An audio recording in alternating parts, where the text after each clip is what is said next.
Thank you so much for jumping on this not live interview, but anyway interview. Sure. And Happy New Year. Okay. Yeah, no, thank you. I know we've been talking about this for a while, so. Yeah. How are you doing? Good, and you?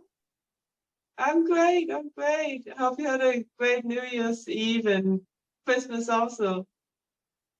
Yeah, it was great. We were away. We took our kids to a family camp, so that was kind of cool. Wow. Yeah, but now it's like this whole week is flying by because now the kids are in school, so it's nice to have at least that time, Yeah. yeah. So, but it's anyway, then tell me a little bit about yourself and what you're doing in your business. Sure. So I'm an email copywriter. So I help people with their emails, I'm actually an email marketer because now you don't really need to be a copywriter for emails with AI stuff that's been happening. So I mean, I can tell you a little bit about that as well, but pretty much what I do is I go into a small business, service-based, usually heart-centered businesses who want to connect more with their audience. And what I do is I see opportunities when it comes to emails. We talk about how many times we're emailing per week, what types of emails we're sending, what they look like, what are some of the things that we can do so that we connect more. And ultimately, when you connect more, you sell more. So it's obviously more about coming from a kind of like a service, heart-centered place, and I'm not here to just like send emails just to send them, obviously. So it's more about how can we tell your story, how can we personalize it, and be able to reach out to people that are in your list and connect more with them. And some of the first things that I like to do is look at kind of like what type of flows or automations are in place. So a lot of times the welcome sequence, or a lot of times the lead magnets or ebooks that people have, they're not following any type of flow or automation. And every email service provider has kind of like their own name for things. Like sometimes like Klaviyo calls it flows. Active Campaign calls it automation. So okay. But it's essentially the same thing. It's kind of like how an email sequence really starts off. It obviously starts off with people giving you their email or downloading content, or on a specific day because you want to maybe do a 12 days of Christmas like I did with one of my clients. So it starts off at a specific day and it has a specific time when the emails are sent based on customers or clients' behaviors. So that's what I do. I lead with email, and then after that, usually it evolves into something else. Okay. Always. What else do you do? Yeah. So like, for example, some of my clients that started with email, now I do some project management, social media post reviews, even video reviews, managing teams and things like that. Other people are just I just stick with the email, and sometimes they ask me to like write something about a podcast, and it just evolves into different things. Sometimes they say, oh, I'm not ready for emails, but I probably need a new website. And I help them with the copy of the website, or the website itself. I know WordPress. I built my own website. So I've built some websites also. So, but I like to lead with email because email is where you get your highest ROI. And so that's why, to me, is the most important. And I'm not saying that, like, for example, SMS or WhatsApp messaging or social media posts or any other forms of outreach is not important. I think everything can work together if you know how to use it effectively. Like SMS is more personal. Don't send SMS every single day. No, like don't do that. I heard that SMS marketing is really great. What do you think about that? It's great, and I've used it. Like that's another thing that I've done before, and I love it. But it's not the type of message that you're going to be sending every single day or every single week. That's just too much. Yeah. SMS is great. Like if you're running a challenge, for example, and you want to email your audience about your challenge every single day, and you want to have a secret kind of, we call it secret, but it's not really secret, kind of like a secret way to get maybe your notes. That's something that a lot of people have started to do. Like a secret way to get my notes is by sending me a text message, right? Mm. And then that's how you opt in. And a secret way to get another bonus, right? It's by sending a text message. And that way you're giving that person permission to send you messages, but you're not, it's only for the challenge. And then after the challenge is over for the 5 or 7 days, whatever it is, that's it. You don't use that text message technique until maybe like way later down the line when you're having a new challenge or months after that. So it's not like one thing is going to replace something else. And I mean, when you look at kind of open rates, more or less, SMS is at the top. Like 100% of the people that you send a message is going to see it and open your email and not email and message, and is going to read it. Like, it's great. Maybe the click-through rate is going to be at a 60 to 75%, which is huge. Yeah. But you're not going to do it every day, you know? Yeah. Then with emails, the open rate before we were tracking it was at about 20 to 25%, maybe average.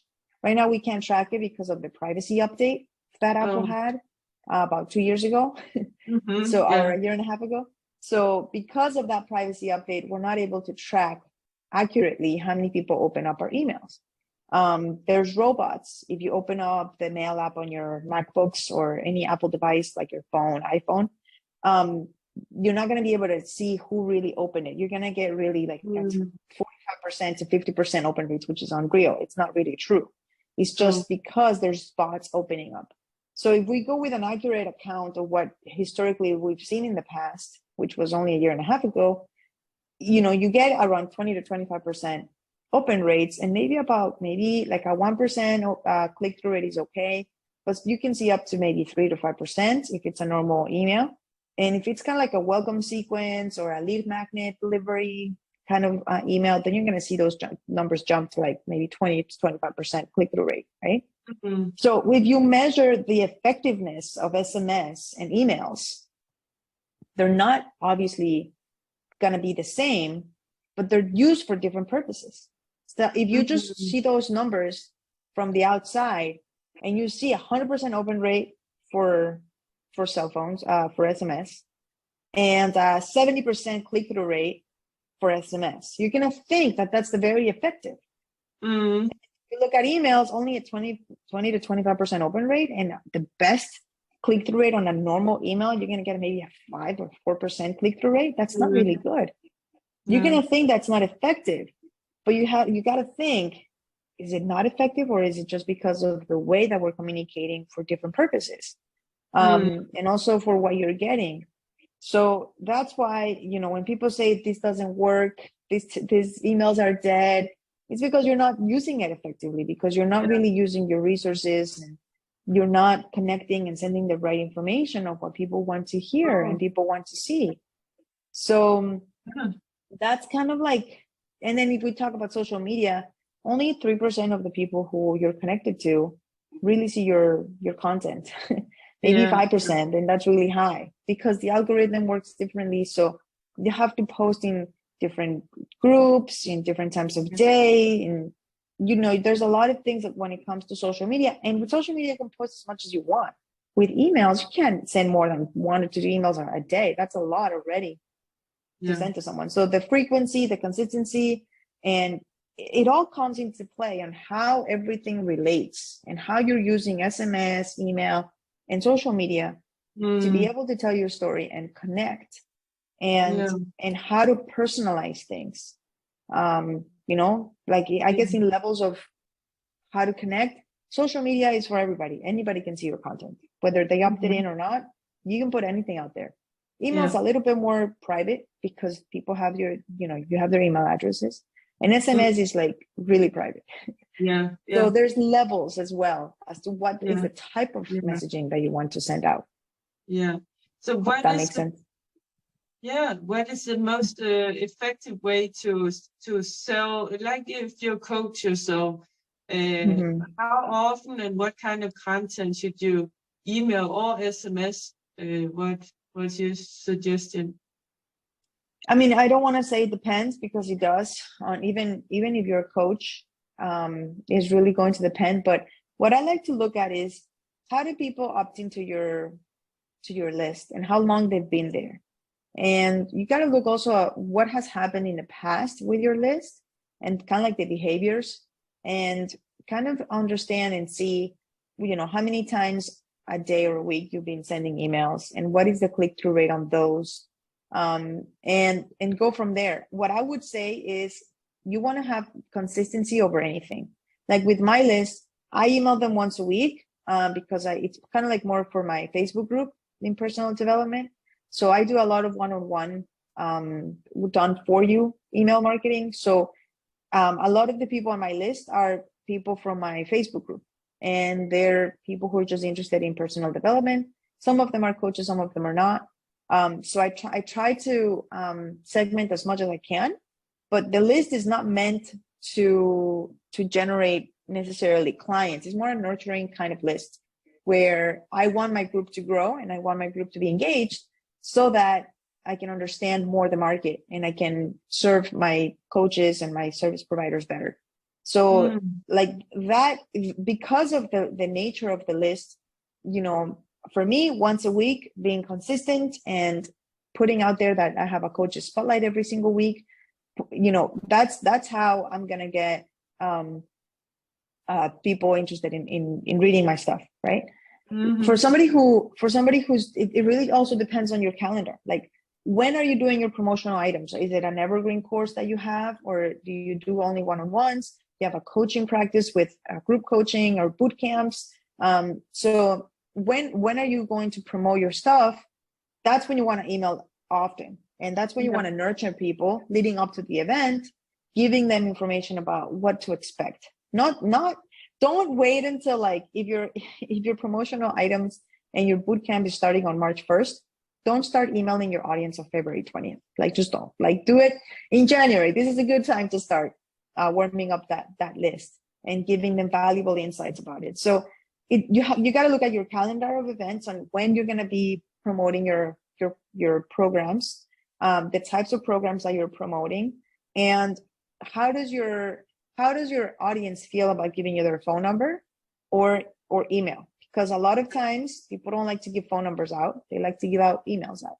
It's a little bit less personal. Again, we talk about that as well. If you're running challenges, that's also, if you're running like a 5-day challenge or a 7-day challenge or something like that, then you want to email them every single day because that's what the challenge is going to be about, right? And you can have the SMS built into it so that they can have a bonus if they give you their phone number and support them even a little bit more. And I find that people who want to give you their phone number and want to give you everything is because they need the most help. So those are going to be at the top of the list of the people that want to enroll in your programs because they're giving you more. So that's kind of like an indicator of like a hyper responsive of how you can reach out to them. And you can actually call and say thank you for coming, and send messages personally, like not just saying their name, saying, hey, I know that you joined my challenge today. Thank you so much for being here. If there's something that was not clear, please let me know, or even a video with their name. So like, if you say, Regitze, thank you so much for being here. I appreciate you joining my challenge. That it's personal, that I took 10 minutes out of my day to send you that. And you send that text message. That goes a long way. So it's more about understanding what your business does and the calendar of events that you have, the types of impact that you want to make, and going off of that, coming up with how consistent can you be in emailing and how can you integrate all of these SMS strategies so that you are successful. And because there's not a one size fits all, I'm sorry to tell you. Okay. People think that if you email your audience every day, then they're going to come and they're going to love you. No, you can't just email every day. It has to be valuable content.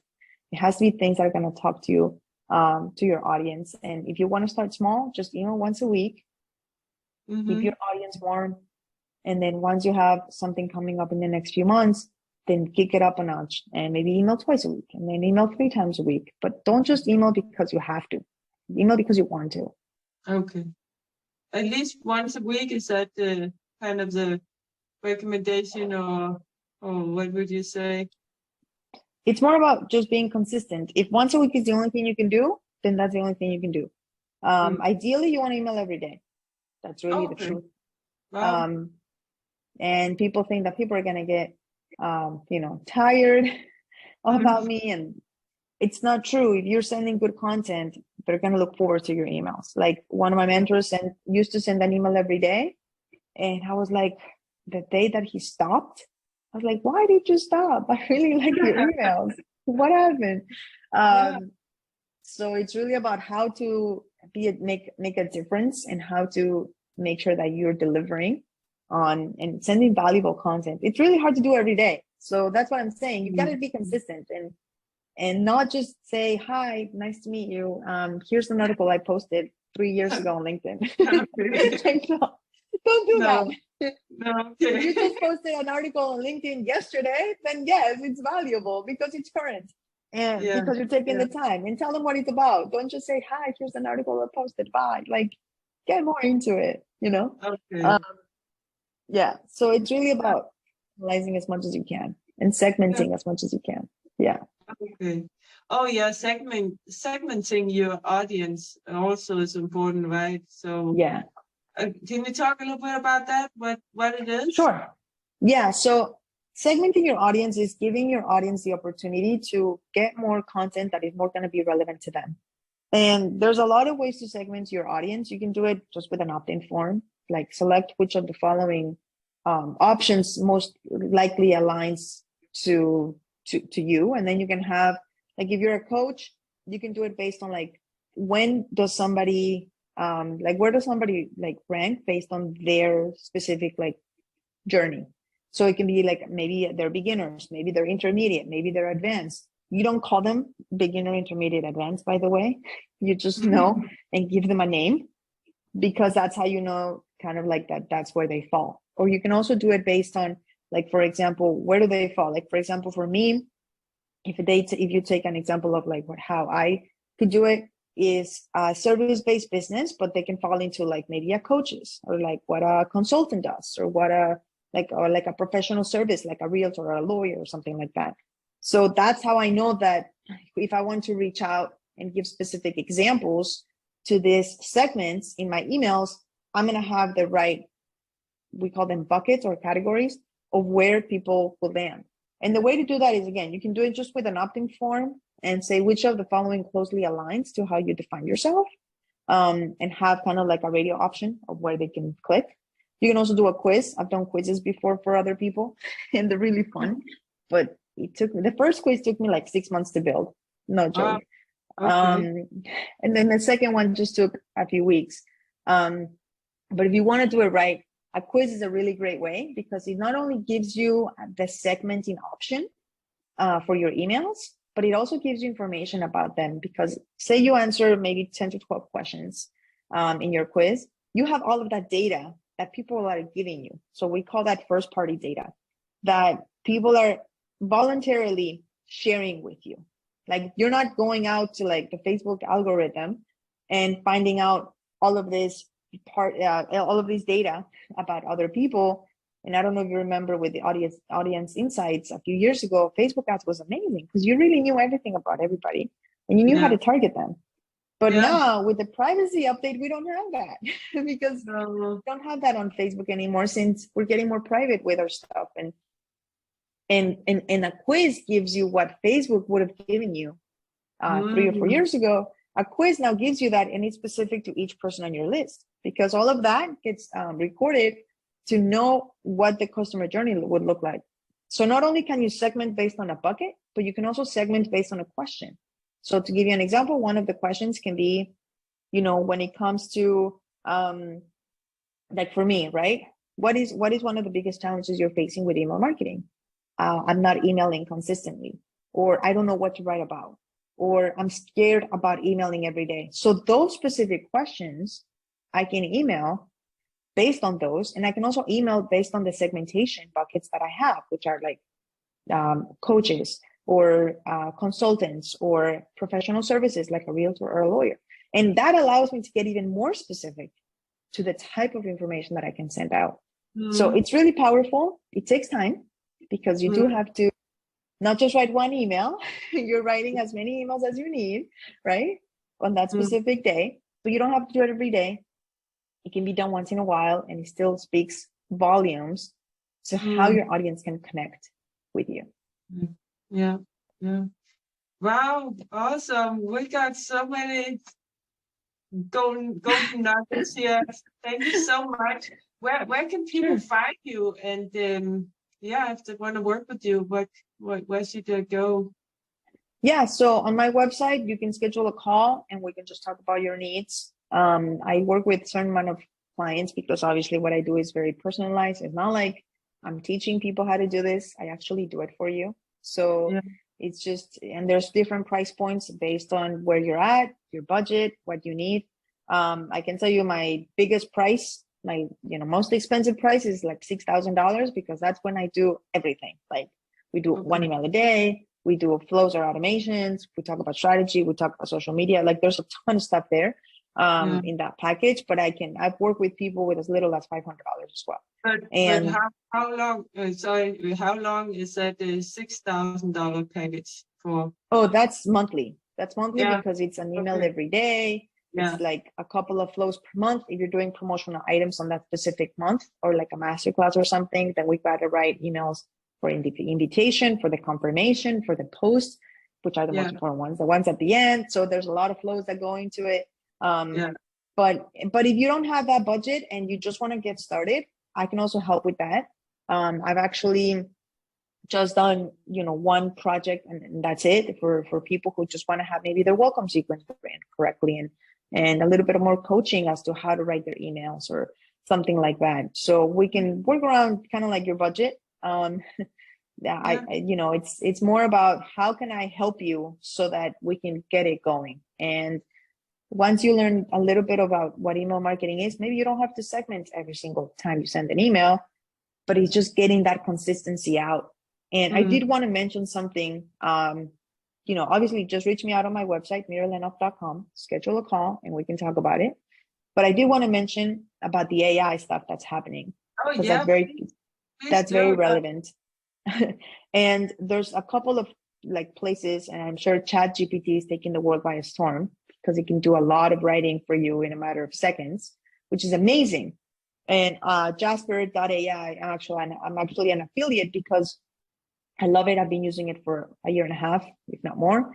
And it's such an amazing tool that allows us to write things faster. So now it's not about, I don't have time to write. Now it's about what do I write about and how do I direct the AI bot to really give me the output that I want. So the AI market is going to explode with not just emails, but copywriting in general. And you just need to know how to guide it. What are some of the things that you can do? And I have some videos on my YouTube channel if you want to check those out so that you can really understand how to use it effectively. And AI is here to stay. It's going to get even better. But and as a copywriter, I can tell you that it's not that I'm worried that I'm going to lose my job. I'm just worried about how are other copywriters going to adjust to this? Because being a copywriter is not just writing things. It's how to direct the AI bot to give you what you want. And if we're going to become more efficient and we're going to be better at it, but for business owners, this is great because you don't need to hire a copywriter necessarily. You just need to know what to ask for. And I think our roles as copywriters is going to change, but I mean, we're not going anywhere, but I think that this is just a great opportunity for everybody, not just for us, because we've been using it for a year and a half. Now ChatGPT came out and all of a sudden it's news, but it's been around for a while. And I do love it. I do love advancing in technology. Obviously, this is going to be amazing in the next few years, what's going to happen. So just look out for that. And if you just want to talk or find out more about what you can do with emails or copywriting in general, let me know. I love to help people out. It's a free call, so you don't have to pay for it. And yeah, that's pretty much it. Hope this Yeah. helped. I feel like I talked a lot. Yeah, but You you had had really a good lot of questions. golden nuggets to spill. So thank you so much. Yeah, we'll put all the links and everything in the description so everybody can know where to find you. Thank you. Yeah, It's thank been you a so pleasure. much for I sharing all appreciate it. your knowledge. No, it's my pleasure. Hey, as much as I can to help, right? That's what it's all about. So Yeah. Thank you so yeah. much. And yeah, have a great day and talk to you later. All right. Sounds good. Take care. Bye bye. Bye.